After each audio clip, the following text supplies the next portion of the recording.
Bonsoir à toutes et à tous, bienvenue sur cette info. Merci d'être avec nous pour suivre l'actualité nationale et internationale. Tout de suite, les principaux titres de cette édition. Engagée dans sa transformation numérique, la Côte d'Ivoire entreprend la révision de son code des postes afin de doter le secteur d'un cadre juridique en phase avec les nouveaux usages et les défis du numérique.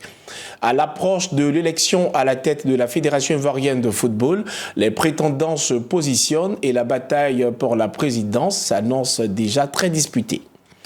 Une nouvelle aventure débute pour Zinedine Zidane. Après avoir marqué l'histoire du Real Madrid, l'ancien capitaine des Bleus prend officiellement les commandes de l'équipe de France avec de grandes ambitions. Face aux profondes mutations que connaît le secteur postal, la Côte d'Ivoire engage la réforme de son code des postes à Abidjan. L'autorité de régulation des télécommunications de Côte d'Ivoire, la RTCI, en collaboration avec le ministère de la Transition numérique et de la digitalisation, a réuni les principaux acteurs du secteur dans le cadre d'un atelier de concertation. L'ambition est de doter le pays d'un cadre juridique plus moderne, capable d'accompagner les nouveaux usages du numérique. Le compte-rendu de Zénab Gombri. L'autorité de régulation des télécommunications TIC de Côte d'Ivoire, ARTCI, en collaboration avec le ministère de la Transition numérique, a donné le coup d'envoi d'un atelier de concertation consacré à la révision du cadre juridique du secteur postal. Pendant 4 jours, institutions publiques, opérateurs postaux et experts sont réunis pour adapter le code des postes aux profondes mutations du secteur, marquées notamment par l'essor du commerce électronique et des services numériques. Nous sommes convaincus qu'un cadre juridique moderne et durable ne peut résulter d'une réflexion menée de manière isolée. Il doit être le fruit de l'écoute, du dialogue, du partage d'expériences et de la confrontation constructive des points de vue. L'atelier que nous ouvrons aujourd'hui s'inscrit pleinement dans cette démarche. Notre ambition n'est pas de soumettre à votre appréciation un texte définitivement arrêté. Notre ambition est de bâtir avec vous une vision commune de l'avenir du secteur postal et d'identifier ensemble les adaptations juridiques nécessaires pour accompagner ces profondes mutations dont j'ai parlé un peu plus haut, qui sont à la fois technologiques, mais qui sont pour une grande partie devenues des problèmes sociologiques et des civilisations. Dans leur intervention, les responsables ont insisté sur la nécessité de moderniser une loi vieille de plus de 10 ans afin de mieux encadrer les nouveaux métiers du secteur postal, renforcer la régulation et garantir un service universel plus performant. La cérémonie d'ouverture a également été marquée par une conférence inaugurale consacrée aux enjeux de cette réforme et à l'évolution du secteur postal. Le Code des postes adopté en 2013 a constitué une réforme majeure qui a permis de moderniser l'organisation du secteur et d'accompagner son ouverture. Plus d'une décennie après son entrée en vigueur, l'expérience acquise dans sa mise en œuvre, l'évolution des technologies, les attentes des citoyens ainsi que les nouvelles orientations internationales rendent nécessaire une adaptation de notre cadre juridique. Cette révision ne consiste donc pas à remettre en cause les acquis de la réforme de 2013. Elle vise au contraire à les consolider afin de doter notre pays d'un dispositif juridique plus moderne, plus cohérent et davantage adapté aux réalités actuelles et aux ambitions futures de la Côte d'Ivoire. À l'issue de cette rencontre, les participants répartis en 4 groupes de travail thématiques auront pour mission d'identifier les insuffisances du dispositif actuel et de proposer des recommandations consensuelles. Ces contributions serviront de base pour l'élaboration d'un avant-projet de code des postes plus moderne en phase avec les standards internationaux et les nouveaux défis du numérique. Cette transformation ne se limite pas à l'évolution des textes. Elle s'étend également au fonctionnement des administrations où les nouvelles technologies occupent de plus en plus une place importante. L'intelligence artificielle s'impose progressivement dans les administrations publiques. Mais comment tirer parti de ces opportunités tout en garantissant la protection des données personnelles, la cybersécurité et les droits des citoyens? Ce sont des questions qui ont été abordées au cours d'un panel de haut niveau organisé à Abidjan. Nous restons avec Zénab Gombri qui nous commente cette fois le reportage de Samson Oula. La permanence du médiateur de la République a accueilli un panel institutionnel consacré au thème « Intelligence artificielle et institutions de médiation » opportunités, risques ou garde-fous. Cette rencontre a réuni experts du ministère de la Transition numérique et de l'Innovation technologique, de l'ARTCI, de l'ANSI, ainsi que des spécialistes du monde juridique. Les discussions se sont articulées autour de 4 axes majeurs: l'intégration de l'intelligence artificielle dans les services publics, la gestion responsable des données sensibles, la prévention des cybermenaces et les garanties juridiques destinées à protéger les citoyens. Pour nous, il y a un incontournable aujourd'hui dans la vie même et dans toutes les actions que nous avons à mener. Et c'est la raison pour laquelle je salue la présence du ministre en charge de tout ce qui est lié à l'IA. Et pour nous, en tant que médiateurs, il est important, l'IA peut nous permettre aujourd'hui de mieux recevoir les requêtes que nous avons, de mieux communiquer avec les citoyens et de faire en sorte qu'effectivement nous puissions prendre les décisions qui peuvent nous permettre de protéger l'ensemble des citoyens. Nous devons intégrer l'intelligence artificielle dans le quotidien de la prise de décision, l'accélération des procédures qui sont à traiter. Et par la suite, nous allons définir une architecture matérielle, d'infrastructure, pour pouvoir supporter cette vision-là, pour pouvoir arriver à ensuite définir les bons algorithmes qui vont les aider à mieux recevoir les requêtes des citoyens, à mieux s'inspirer de ce qui s'est passé historiquement, de traiter ce dossier et finalement à accélérer le processus de conciliation en ayant surtout des éléments probants et vérifiables qui vont être proposés à tous ceux qui soutiendront la médiation de cette institution. En ouvrant ce cadre de réflexion, les institutions ivoiriennes affichent leur volonté d'anticiper les défis liés à l'intelligence artificielle et d'en faire un levier de modernisation, de transparence et d'amélioration du service rendu aux citoyens. La modernisation de l'État ne passe pas uniquement par le numérique. Elle repose également sur des infrastructures performantes, indispensables au développement économique ainsi qu'à l'amélioration du quotidien des populations. C'est pourquoi la Côte d'Ivoire poursuit ses efforts pour améliorer la mobilité sur l'ensemble du territoire, en facilitant les déplacements des personnes et des biens, en fluidifiant la circulation, mais également en modernisant les infrastructures du transport. Le docteur Kouyaté Mohamed, secrétaire général de l'Observatoire de la fluidité des transports, s'exprime justement sur les actions engagées par l'État de Côte d'Ivoire. Je vous propose de l'écouter. C'est ainsi que vous verrez dans la ville d'Abidjan tous les projets qui sont portés sur le plan infrastructurel reçoivent la contribution de l'OFT en termes d'expression, d'expertise en ce qui concerne la fluidité. Et sur le plan de l'action au quotidien, nous disposons d'un bras séculier que nous avons créé, que nous appelons la MIRAP, la mission d'intervention rapide de l'OFT.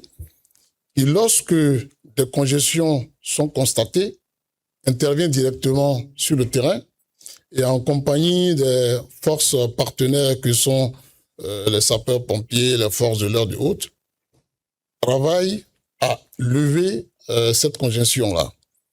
Et troisième élément, nous avons des partenariats avec des pays de la sous-région.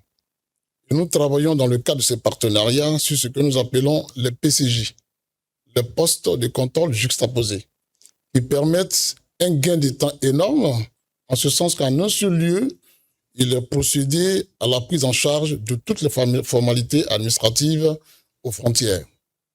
Aujourd'hui, l'OFT s'est doté d'outils modernes. Nous disposons de drones qui nous permettent de saisir en temps réel la situation de la congestion, de sorte que en début de journée comme en fin de journée, nous donnons en temps réel la situation de la congestion sur les différents axes à Abidjan. Et nous formulons également des recommandations pour pouvoir tourner ou contourner ces points de congestion. Nous travaillons également avec les procédés des SMS, donc des alertes, que nous adressons à l'intention des usagers de population pour leur donner l'information en temps réel sur les différents axes d'Abidjan afin qu'elles puissent prendre les dispositions idoines pour ne pas aller vers des congestions plus fortes. Et nous travaillons également à informer et à assister les populations à travers notre centre d'alerte et d'action de la fluidité qui est installé au sein de l'OFT et qui permet aujourd'hui d'être saisi et d'assister les usagers en ce qui concerne les questions de raquettes, les questions d'entrave, les questions de tracasserie. Ces propos ont été recueillis par notre journaliste Pierre Thiebi. Nous précisons que Dr Kouyaté Mohamed s'est exprimé à l'occasion de la tribune d'échange Tout Savoir Sûr, organisée par le Centre d'information et de communication gouvernementale, le CICG.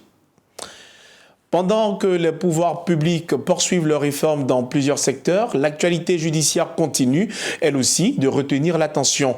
Au pôle pénal économique et financier, l'affaire opposant la coopérative COFES à plusieurs prévenus, dont le dirigeant de Prime Prestige SAS, Mohamed Adnan Achirou, a connu un nouveau développement. Après les explications du principal mis en cause et les échanges entre les différentes parties, les juges ont décidé de renvoyer l'affaire au 22 octobre prochain afin de poursuivre l'examen du dossier et le cas échéant d'entendre de nouvelles observations avant la suite de la procédure. Nous quittons à présent les prétoires pour les terrains de sport où plusieurs rendez-vous majeurs rythment l'actualité. L'élection à la présidence de la Fédération ivoirienne de football se tiendra le samedi 12 septembre 2026 à la Fondation Félix Houphouët-Boigny de Yamoussoukro. Ouvert depuis le 23 juillet dernier, le dépôt des candidatures se poursuivra jusqu'au 10 août. À quelques semaines du scrutin, plusieurs personnalités sont déjà citées parmi les potentiels prétendants à la tête de l'instance dirigeante du football ivoirien. Plus de détails dans cet élément de Serge Kofi, commenté par Hermine Taïdi. L'élection enregistre à ce jour 3 candidats déclarés. Le premier est le président sortant, Yacine Idriss Diallo, qui brille un nouveau mandat de 4 ans. À 66 ans, dans une trentaine en tant que dirigeant sportif, Yacine Idriss Diallo peut se targuer de connaître les méandres du football ivoirien. Son élection à la tête de la FIF, en avril 2022, apparaît comme un aboutissement presque logique de son parcours. En 1982, il est élu président de l'Abidjan Université Club. 2 ans plus tard, il devient vice-président de l'ASEC Mimosa. Ses compétences lui valent d'intégrer en 1988 la FIF. Il occupe le poste de vice-président. En 2002, il devient vice-président chargé de la commission de marketing et de la promotion. Le 23 avril 2022, Idriss Diallo remporte l'élection à 51%, contre 49% pour Souri Diabaté, et devient le 13e président de l'histoire de la FIF. Le comité exécutif que je dirige a validé que nous repartions prétendent à un nouveau mandat sur la base du travail que nous avons modestement fait durant ces 4 années, déclaré Idriss Diallo le 27 janvier dernier au cours d'une interview sur la 3. L'ancien défenseur international, Marc Zoro, a également annoncé son intention de briguer le poste. Né le 27 décembre 1983 à Abidjan, Zoro Marc compte 22 sélections avec les éléphants et a fait l'essentiel de sa carrière en club, en Italie et au Portugal. Élément clé de la génération dorée des éléphants, conduit par le capitaine Didier Drogba, il a participé à 2 CAN, 2006-2008, et une Coupe du Monde en 2006. Président de l'Union des footballeurs professionnels de Côte d'Ivoire, il s'était illustré comme un soutien de Didier Drogba lors de la précédente élection de 2022. Après l'échec de ce dernier, Zoro Marc-André a officialisé sa décision sur les ondes de radio nostalgique en septembre 2025. Le 3e candidat est déclaré Souleymane Cissé, le président du Racing Club d'Abidjan. Un peu moins connu que ses adversaires, Cissé Souleymane n'est pas pour autant un néophyte dans le milieu du football. Il est né le 10 août 1977 à Bona et a été footballeur dans plusieurs clubs de 3e et 4e division en France, ainsi que des réserves de clubs professionnels en Europe, avant de se reconvertir en tant que formateur, recruteur et directeur sportif. À ce titre, il obtient une notoriété en travaillant pour plusieurs clubs français parmi lesquels Evian Tonon Gaillard, AS Monaco, Girondins de Bordeaux et l'OGC Nice. Titulaire du diplôme d'entraîneur supérieur, l'équivalent de la licence A UEFA, Cissé Souleymane a eu sous ses ordres, au centre de formation de l'AS Monaco, un certain Kylian Mbappé. Il a annoncé sa candidature le 12 février dernier lors d'une conférence de presse. Un nom est de plus en plus évoqué dans la presse et sur les réseaux sociaux comme potentiel candidat. C'est celui de Malick Toé, vice-président du comité exécutif actuel de la FIF. Toutefois, il n'a pas encore lui-même annoncé sa candidature. Malick Toé Adam Francis est un homme d'affaires, chef d'entreprise, mécène du show business et dirigeant sportif, né le 17 janvier 1968. Il a été vice-président de l'Africa Sport, troisième vice-président en charge du marketing sous Sidi Diallo, membre de la commission des compétitions de jeunes à la CAF, président d'honneur au club Omnisport de Korogo, alors en Ligue 2. Depuis 2022, il occupe le poste de vice-président de la FIF et a été élu PCA du COK le 13 avril 2024. Et en attendant ce rendez-vous électoral, le football ivoirien fait déjà parler de lui sur le terrain avec une entrée réussie des Éléphantes dans la compétition continentale. Pour leur premier match dans le groupe B de la CAN féminine 2026, les Éléphantes se sont imposées avec autorité face au Burkina Faso 4-1 le lundi 27 juillet à Casablanca. Une victoire convaincante qui leur permet de prendre la tête du groupe et de lancer idéalement leur campagne continentale. Ce sont justement des performances sportives qui nourrissent la fierté nationale parce qu'à quelques jours d'un autre moment fort de la vie du pays, nous parlons donc de la célébration du 66e anniversaire de l'indépendance de la Côte d'Ivoire. À propos, cette info vous propose sa rubrique spéciale consacrée à cet événement.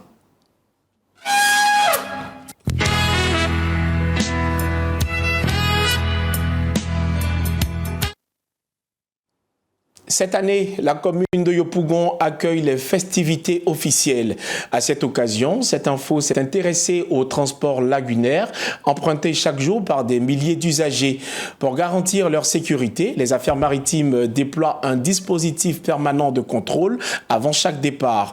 Immersion donc à la gare lagunaire des Pinasses de Yopougon à Bobo-Doumé avec Lucien Aoussi dans cet élément commenté par Carmel Yao.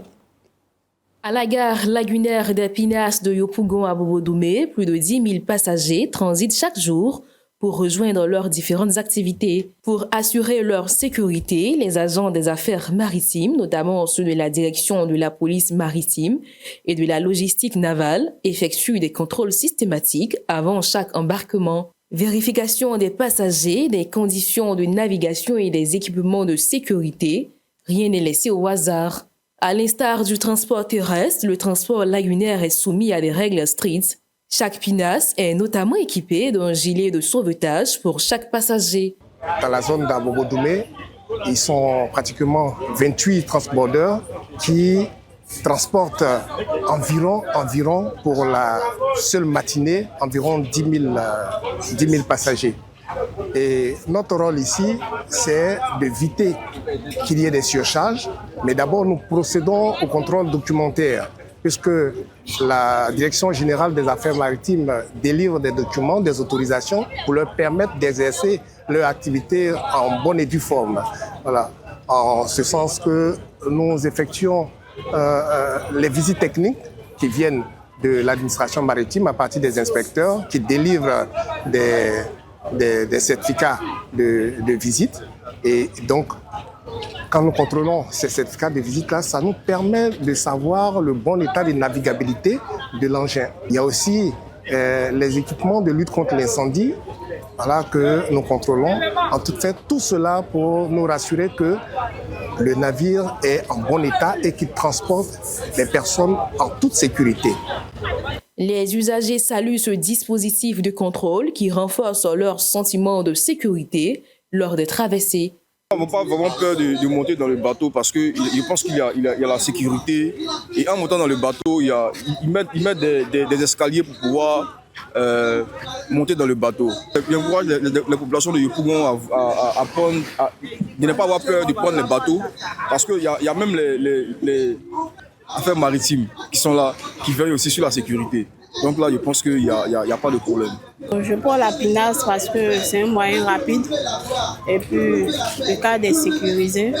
J'invite ceux qui ont peur de prendre la pinasse parce qu'ils se disent que c'est pas de sécurité au bon.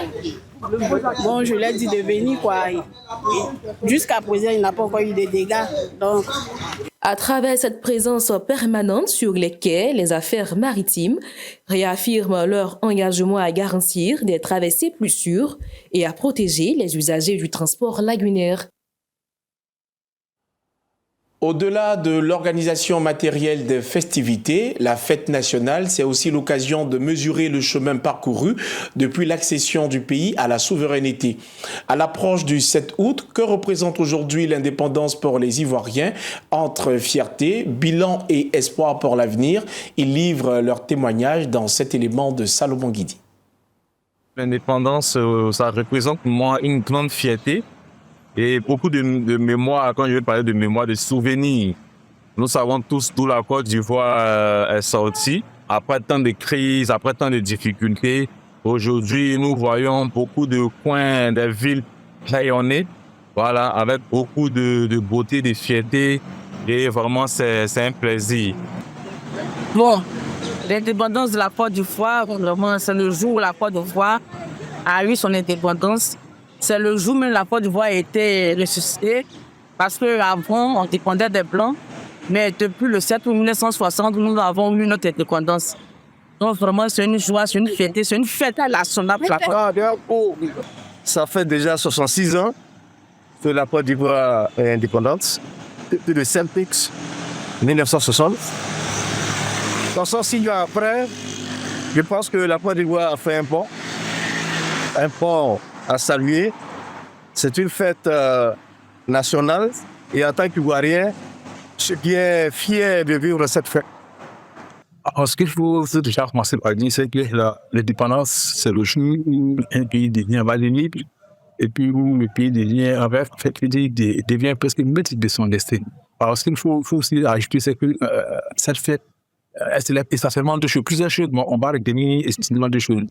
Elle célèbre la fin de la colonisation et puis elle célèbre aussi la naissance d'un État. C'est ce qu'il faut aussi tenir d'appeler. Mais il y a un autre aspect aussi qui se dégage aussi de la célébration de la fête nationale, c'est la portée historique, parce que c'est une fête qui permet de rendre un hommage d'abord à ceux qui ont travaillé pour le vie. C'est une tendance. C'est un moment aussi de célébrer la liberté acquise par le pays. Et puis, il y a de façon pratique des célébrations qui sont faites à l'occasion de cette journée-là, il y a la présence du discours à l'insu du chef de l'État. Il permet de faire un plan d'État par sa gouvernance. Il y a aussi les défilés militaires qui est l'un des moments clés de ces célébrations. Puis, il y a aussi cette fête compilée souvent, conseils qui sont organisés à l'intention des populations de célébrer ce moment important, ce moment, on va dire, ce moment charnière en fait, c'est un moment pour un pays qui fait une pause et puis de se souvenir du combat qu'il a permis d'accéder à la souveraineté. Ainsi s'achève notre page spéciale consacrée à l'indépendance de la Côte d'Ivoire.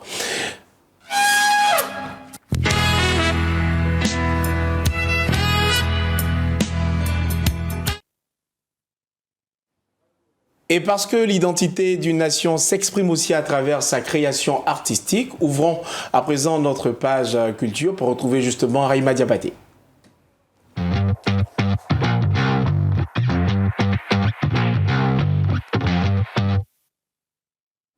Nous l'annoncions tantôt, elle est sur ce plateau avec nous. Bonsoir Raïma. Bonsoir Daniel. Très heureux de vous retrouver. Plaisir partagé. On parle justement de ce bilan du week-end en termes de culture. Et il y a 3 affiches justement au menu de votre chronique. La première concerne donc Eva Guéhi, qui est officiellement désignée égérie de la 11e édition des Sotigui Awards. Félicitations Eva Guéhi, actrice, dramaturge et aussi enseignante ivoirienne. Tu l'as dit à l'instant, elle a été désignée officiellement égérie de la 11e édition des Sotigui Awards 2026. Et Daniel, les Sotigui Awards qui sont aussi appelés la nuit des Sotigui récompensent chaque année les comédiens, les acteurs africains et aussi de la diaspora. Et l'annonce de sa nomination qui a été faite par l'Académie des Sotigui qui récompense depuis 2016 française ces acteurs-là, et les Sotigui Awards qui sont organisés par l'Académie des Sotigui. Et Daniel, l'événement, l'édition 2026, la 11e édition qui va se tenir du 11 au 14 novembre 2026 à Ouagadougou au Burkina Faso. Donc là, on part tout de suite au pays des hommes intègres. Et félicitations à Eva Guéhi. Et pourquoi ce choix? Justement, c'est la question que j'allais poser tantôt. Dites-nous. D'abord, ce choix s'inscrit dans la continuité de son succès en 2025, parce qu'Eva Guéhi, en 2025, a été sacrée. Elle a décroché le prix de la meilleure interprétation féminine africaine série TV. D'accord. Et ce n'est pas tout. Elle succède à une femme d'abord, qui est Muriel Blanche, qui est actrice camerounaise. Et Eva Guéhi, qui a été choisie parce que le Sotigui Awards veut déjà mettre en lumière les femmes qui, par leur talent, font la promotion du cinéma, par leur parcours, leur engagement, font rayonner le cinéma africain. Et voilà, elle s'inscrit dans ce cadre-là. Donc elle a été choisie, tout comme Muriel Blanche l'année dernière. On a l'occasion de dire encore félicitations, comme vous l'avez mentionné plus tôt. Félicitations, Daniel. Et sa mission, elle aura pour mission de représenter l'Académie, les Sotigui Awards, de porter les valeurs de l'Académie et surtout promouvoir le 7e art. D'accord. Le 7e art africain, ainsi que sa diaspora. Quelle vie, ce 7e art-là, qu'elle vit avec beaucoup de passion, Eva Guéhi. Justement, on reste avec les femmes, parce qu'on pourrait parler là maintenant de Gara Karine, qui est sacrée Miss Aoulaba 2026. Ah oui, on a tendance à dire en Côte d'Ivoire, Apouchou. Bon, c'est ce qu'on dit généralement, les femmes qui ont des rondeurs, parce qu'il y a aussi Miss Côte d'Ivoire. Là, on parle d'Aoulaba 2026. Elle est la représentante de la région du Guémont. Et elle décroche cette couronne-là au soir du 25 juillet, le samedi, au Palais de la Culture de Treichville. C'était la grande finale. Et l'édition était placée sous le thème « L'éducation de la jeune fille, un investissement pour l'avenir ». Et Daniel, elles étaient au total 18 candidates. D'accord. Et cette femme réussit à repartir avec la couronne. Et elle n'est pas toute... Bon, elle part avec une importante somme d'argent et de nombreux lots. Et elle a à ses côtés la première Sarama, c'est-à-dire la première dauphine, qui est Kwadio Amenan Gladys, de la région du Bélier. Et la deuxième Sarama, qui est la deuxième dauphine, qui est Djité Achisha Sarah. Elle est de Bingerville. Et voilà. Mais Daniel, parlant du concours Aoulaba, il y a un grand homme derrière qui a malheureusement quitté le monde des vivants, Paul Dokuy, grand journaliste ivoirien. C'est lui qui a conçu ce gros projet. Initiateur de ce projet dans les années 80, avec l'objectif de mettre en lumière le charme physique, les rondeurs de la femme africaine, valoriser la femme africaine. Et voilà, et il est parti pour moi trop tôt. Et c'est le fils de... C'est le père. Pardon, oh là là. C'est le père de Zagba le requin, de la team PA. Et il a quitté ce monde, mais sa femme a pris la relève.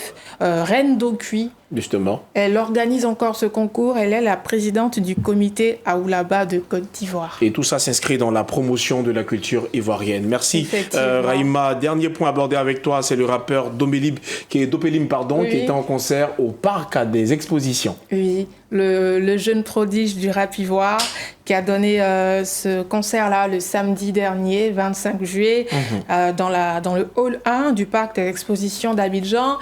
Un spectacle à guichet fermé, tout comme...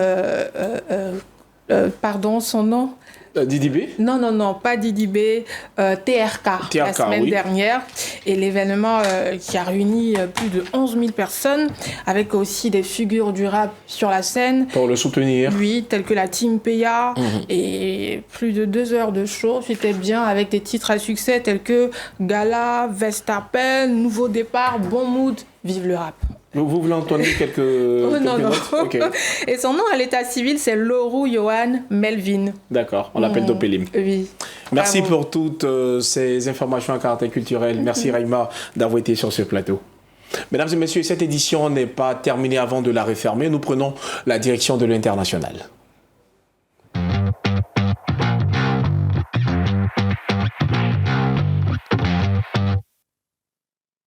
Et nous posons nos valises d'abord en Ouganda. Le pays a officiellement présenté la candidature d'Olara Otunu au poste de secrétaire général des Nations Unies. Âgé de 75 ans, l'ancien secrétaire général adjoint de l'ONU et ancien candidat à la présidentielle ougandaise devient le 7e prétendant à la succession d'Antonio Guterres, dont le mandat prendra fin le 31 décembre prochain. Il rejoint notamment l'ancien président sénégalais Macky Sall, ainsi que plusieurs autres candidats issus d'Amérique latine et des Caraïbes. Le Conseil de sécurité des Nations Unies doit organiser un premier vote indicatif à bulletin secret le 30 juillet. Le candidat retenu devra obtenir au moins 9 voix sans faire l'objet d'un veto de l'un des 5 membres permanents. Au Nigeria, la violence continue de frapper le nord-ouest du pays. Au moins 30 personnes, dont 8 enfants, ont été tuées lundi dans une attaque perpétrée par des hommes armés contre le village de Naridon, situé dans la circonscription de Kaourou, dans l'état de Kaduna. Les assaillants ont ouvert le feu sur les habitants avant d'incendier plusieurs habitations. À ce stade, aucune revendication n'a été enregistrée. Cette nouvelle attaque relance les inquiétudes face à l'insécurité persistante qui sévit dans cette région, régulièrement confrontée aux exactions des groupes armés.